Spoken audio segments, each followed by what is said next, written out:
We could take all of these equality properties and just start using them willy-nilly. So I can just add 10 if I wanted to. 13 equals 18. I can multiply both sides by 100. Distributive property 100 x 1300 equals 1800. Divide both sides by 50, I guess. 2x plus 26 equals 36. I'll subtract 16 from both sides, I guess, because that looks like something we can do. We can just keep doing these properties over and over again as long as we're not dividing by 0. But you can tell we're not really, like, getting anywhere. We're not really doing anything. So the best way to use these properties to our advantage is to use the ones that simplify this as best as possible in the fewest number of steps to isolate the variable. We are trying to solve for an answer, but it's not just like we're doing order of operations to get to something. We're trying to now get the variable by itself so we can know what this secret number is. I'm gonna subtract 10 from both sides and then divide both sides by 2 to get x equals 5. And you can clearly see that this x equals 5 was our, like, that was what was going on here.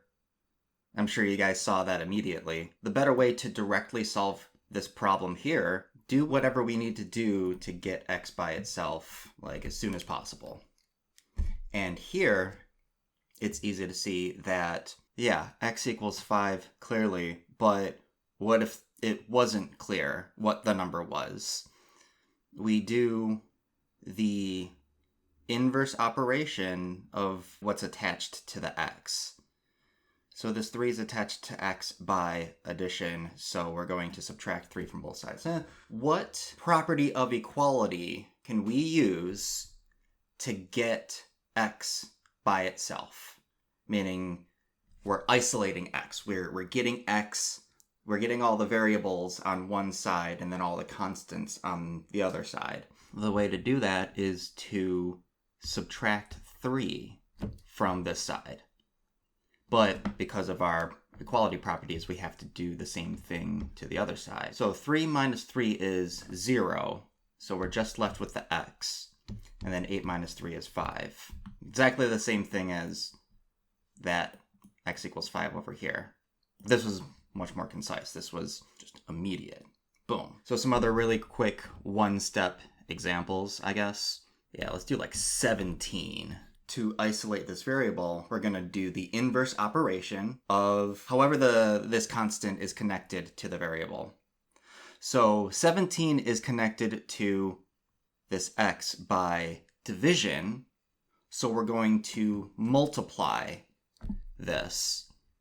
Because if we remember, if we're multiplying two fractions together, we would do top times top, bottom times bottom, and then cancel the common factor of 17. Or if you even remember this, you can do cross-canceling, which is kind of why we're doing this. We're doing the exact perfect move when it comes to the properties of equality to isolate the variable.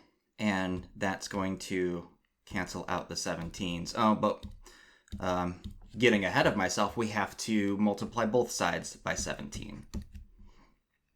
Cool. So x equals 85. So another example.